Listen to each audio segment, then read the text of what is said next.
권하는 거는 안 보고 자기가 좋아하는 게 있어요. 빨간 모자 패티 이런 거, 그리고 뭐 잠자는 숲속의 공주 이런 그 뽀로로 시리즈가 또 있거든요. 그런 책들을 몇 개 사줬더니 정말 잠자기 전에는 그 책만 보는 거예요. 네, 안녕하세요. 그림책을 좋아하는 작가 정희정입니다. 오늘은 여러분에게 기쁜 소식을 좀 알려드리려고 합니다. 네, 바로 하루 10분 그림책 읽기의 힘. 제가 쓴 책이 드디어 출간됐습니다. 와! 자, 이제까지는 제가 원고를 쓰고 출판사에서 편집을 하고 그동안 많이 기다리셨을 거예요. 그래서 이때까지 수정 편집이 되고 최종 책이 나왔습니다. 바로 어제 네이버에 등록이 됐습니다. 전국 26개 판매처에서 온라인으로 판매가 되고 있고요. 교보문고나 대형 서점 같은 경우는 실제로 오프라인에서도 서점에서 만나보실 수 있으니까요. 저의 책을 많이 기다리셨던 분들은 서점에 방문하셔서 혹은 온라인 서점으로 구매를 하시면 되겠습니다. 주변에 이제 아이를 키우시는 분들이나 아니면 예비 부부 혹은 군인들에게도 좋아요. 그림책을 읽는 것은 이제 미래의 아빠를 준비하는 것이기 때문에 군인, 학생, 직장인, 솔로 뭐 다 괜찮습니다. 주변에 계신 분들에게 저의 책을 많이 홍보해 주시고요. 특히 카카오 선물하기에서도 저의 책이 검색이 됩니다. 하루 10분 그림책이라고 검색하시면 저의 책이 맨 위에 나올 거예요. 그러면 아시는 분들에게 아니면은 이 책을 좀 봤으면 좋겠다, 도움을 받았으면 좋겠다 하시는 분들 계시잖아요. 그런 분들에게 저의 책을 선물해 주시는 거예요. 그것만큼 의미 있고 뜻깊은 선물은 없을 거라고 저는 생각합니다. 저는 저의 책을 추천하거든요. 자, 두 번째 소식은 제가 태어나고 자란 경북 구미에서 북토크를 진행을 합니다. 와! 자, 언제 제가 저자 북토크를 하냐면요. 바로 여기 보이시죠? 네, 8월 26일 오전 10시 반입니다. 10시 30분에 그 경북 구미 3.1문고 그 대형 서점입니다. 와보신 분들은 아실 거고요. 혹시 근처에 대구나 구미에 사시는 분들 중에 서점에 한번 방문하고 싶다. 특히 이번 기회가 정말 좋은 게 그 구미에서 그림책 축제를 한다고 합니다. 네, 3일 동안 그림책 축제를 한다고 하니까요. 시간 되시는 분들은 아이들과 가족분들과 같이 방문을 해 주시면 좋을 것 같아요. 그 그림책 축제하는 첫 번째 날에 제가 구미 3일 문고에서 저자 북토크를 진행하게 되었습니다. 자, 9월 3일은 강원도 강릉에서 저자 북토크를 진행합니다. 와! 네, 다시 한번 박수. 자, 9월 3일은 강릉의 강릉역 KTX 근처예요. 바로 위치도 굉장히 좋죠. 고래책방에서 9월 3일 오후 2시에 북토크를 진행을 합니다. 제가 인스타를 하다 보니까 책방 관련된 소식들도 많이 접하거든요. 그러다가 눈여겨본 서점이 있었는데 고래 책방도 강릉에서 꽤나 유명하고 정리 진열이 잘 되어 있는 곳으로 유명하더라고요. 그래서 그 컨택을 했고 마침 운이 좋게 네, 대표님 관련 담당자님과 연결이 돼서 9월 3일 오후 2시에 일정이 확정됐습니다. 네, 강릉이나 강원도, 원주, 춘천 근처에 사시는 분들은 9월 3일에 방문해 주시면 좋을 것 같아요. 아이들에게도 가족에게도 신선한 경험이 되실 거라고 생각합니다. 자, 마지막으로 제주도 북토크도 예정돼 있습니다. 제주도 노란우산 그림책방이라는 곳인데요. 네, 10월 4일입니다. 네, 제주도에서 북토크는 10월 4일 제가 비행기를 타고 가족이랑 같이 네, 제주도로 방문을 할 예정입니다. 네, 제주도에 계시는 분들은 10월 4일 오전 11시예요. 11시에 방문하셔서 저와 북토크를 진행하시면 좋을 것 같아요. 네, 제가 가는 곳이 구미 그리고 강릉, 제주도 이렇게 세 곳에서 북토크가 예정돼 있습니다. 제가 원장님께 저의 책 출간 소식을 알려드렸습니다. 원장님도 이제 요즘 아이들이 미디어나 핸드폰에 빠지는 것을 우려하시더라고요. 그래서 이제 그런 부분을 저도 같이 공감하고 있는 상황이었고, 근데 이제 유튜브나 이런 것들을 안 볼 수는 없어요. 저희도 도움이 필요한 것들은 이런 정보를 통해서 얻기도 하고 좀 더 삶의 변화를 추구하기도 합니다. 근데 아이들도 재밌고 신선하고 좀 유익한 내용들이 굉장히 많거든요. 그런 식으로 흡수를 하는 것은 분명히 장점입니다. 유튜브를 활용하시는 거예요. 저의 아이가 어떻게 활용했냐면, 저희 아이는 유튜브를 통해서 방구쟁이 며느리, 그리고 백설공주, 이런 공주 이야기들을 유튜브로 먼저 접하게 됐어요. 그러다 보니까 이 아이가 지금 방구쟁이 며느리를 좋아하고 백설공주 공주 시리즈를 좋아하네, 이것을 제가 받아들였어요. 그런 다음 어떻게 했냐면 거기와 관련된 그림책을 사준 거예요. 네, 일반 뭐 온라인에도 많고 카카오 선물하기에도 그런 전래동화, 이런 공주 시리즈 그림책들이 있거든요. 그래서 제가 아이의 관심이 여기다, 이것이다 라는 걸 인식을 딱 한 다음에 바로 그림책으로 연결해 줬죠. 그랬더니 책이 오니까 그림책을 보는 거예요. 공주 그림책도 보고, 방구쟁이 며느리도 출판사마다 조금씩 내용이 다 다르거든요.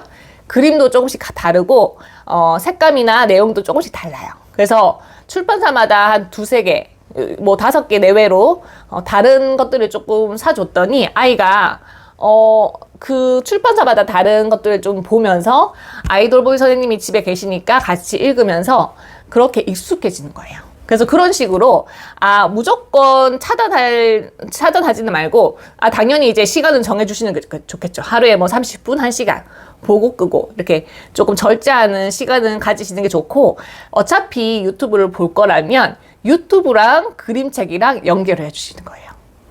방구쟁이 며느리를 얘가 정말 좋아하네? 그러면 방구쟁이 며느리와 관련된 그림책을 사주시고, 공주를 좋아하네? 그런 것들을 인식하게 되면 공주와 관련된 그림책들을 사주시는 거예요. 그러다 보면 이 아이가 그림책을 서서히 빠져듭니다. 특히 잠자기 전에는 제가 항상 말씀드리는 거지만 수면등을 켜놓고 양치할 때, 양치를 어차피 할 거잖아요. 양치는 무조건 특히 엄마들이 의무적으로 시킵니다. 그것처럼 양치하고 나면 책 읽기, 양치하고 나면 이제 책 보자, 양치 끝나면 오늘은 무슨 책 볼까. 그리고 가능하면 아이의 의견을 따라주세요. 한 5개를 이렇게 침대에 이렇게 세워놔요. 그림책 앞면이 보이게. 그러면 아이가 그 중에서 보고 싶은 게 있을 거예요. 그러면 그 책을 읽어주세요. 내가 읽히고 싶은 책들이 다른 거예요. 이거는 좀 교육적으로 좀 괜찮은 것 같아요. 내용이 좋고. 그런데 아이는 다른 책을 원해요. 그러면 아이가 원하는 것을 읽어주시면 돼요. 저도 첫째 아이는 그런 뭐 거부감이 별로 없었거든요. 제가 권하는 거는 거의 뭐 80-90% 그냥 흡수했으니까 그냥 읽어줬었는데, 둘째 아이는 특이하게 제가 권하는 거는 안 보고 자기가 좋아하는 게 있어요. 빨간 모자 패티 이런 거, 그리고 뭐 잠자는 숲속의 공주, 이런 그 뽀로로 시리즈가 또 있거든요. 그런 책들을 몇 개 사줬더니 정말 잠자기 전에는 그 책만 보는 거예요. 그 3권을 돌아가면서 매일매일 보는 거예요. 그만큼 아이의 결정을 존중해 주시면 됩니다.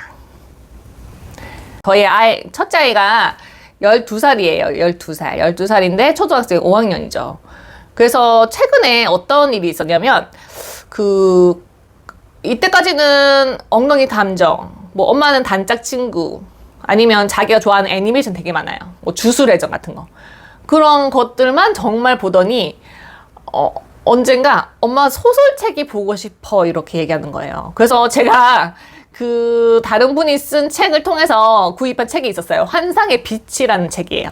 그 책도 일본 소설책인데 내용이 좀 심오하고 약간 죽음과 약간 삶의 그런 경계선, 약간 심오한 내용이에요. 그래서 제가 사실 읽기에도 조금 읽다가 말았는데 아이가 원하니까 그러면 이거 볼래? 그러면서 줬어요. 그랬더니 가방에 넣어 다니는 거예요. 그 책을, 환상의 빛. 한번 그 검색해서 보셔도 좋을 것 같아요. 그 책을 넣어 다니는데 저희 딸아이가 수학을 조금 어려워하니까 최근에 이제 수학 과외 하실 분을 좀 본 적이 있었어요.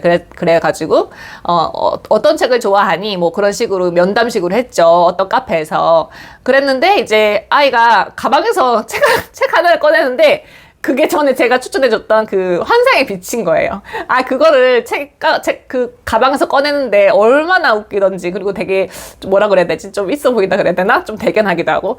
그런 식으로, 그 소설책 하나를 가지고 되게, 저도 감명 깊게 받아들였던 경험이 있는데, 제가 한동안 고민했거든요. 내 아이한테 어떤 소설책을 좀, 보여주면 좋을까? 저는 사실 소설책보다는 약간 의식 관련 도서나 아니면은 자기계발서 위주 그런 책들을 좀 선호하는 편이라서 그런 부류의 책들이 많아요. 그래서 내 아이가 접하기에는 조금 거리가 있죠, 아직은. 근데 이제 아이는 이제 소설을 좀 원하는 거예요. 그래서 이제 인터넷에서 알라딘 어플에서 좀 찾아봤거든요. 그랬더니 요즘에 정말 유행하는 불편한 편의점, 뭐 아니면은 체리새우, 그런 소설책들이 좀 보이는 거예요. 청소년들이 읽기에도 괜찮은. 그래서 이제 일단 장바구니에 더 넣어두고, 좀 며칠 지났는데, 최근에 일산의 교보문고를 한번 갔어요. 그랬는데 세상에. 가자마자 막, 그 어린이 코너에서 정말 물 만난 물고기처럼 자기가 원하는 그 책들을 막 고르는 거예요. 그러니까 제가 했던 고민이 전혀 필요가 없었던 거죠. 물론 이제 제가 잠깐 검색했던 뭐 불편한 편의점 워낙 베스트셀러고 50만 부 이상 판매가 됐기 때문에 어떤 책인지 제가 궁금해서 그날 샀거든요. 그랬더니 이제 자기 방에도 좀 갖다 두더라고요. 거부하지 않고. 그런 건 있어요. 제가 한번 권해주면 본인이 마음이 좀 있으면 좀 받아들여요. 근데 본인이 이건 아니야. 그런 것들은 아예 안 받아들이거든요. 아이들도 자기가 원하는 게 있어요. 아이들의 그 성향이나 독서, 취향 이런 것들을 존중을 해주시면 돼요. 나한테도 취향이 있잖아요. 아이들한테도 취향이 다 있어요. 그래서 엄마의 뜻, 아빠의 뜻 이런 것들을 한번 권유는 해주시되 그런 것들을 강요는 하지 마시고 아이의 의견을 믿고 존중해 주시면 좋을 것 같아요. 그래서 제가 하나 말씀드리고 싶은 게 책은 막지 마라. 그 큰 테두리 안에서 정말 선정적이고 위험하거나 무서운 거 그런 거 정말 빼고는 그 큰 테두리 안에서 그냥 뛰어놀 수 있게 책이랑 뛰어놀 수 있게 나머지는 다 허용을 해주시면 돼요. 책을 막지 마라. 그게 저의 이제 오늘의 말씀드리고 싶었던 내용입니다. 네, 오늘 저의 그 영상 어떠셨나요?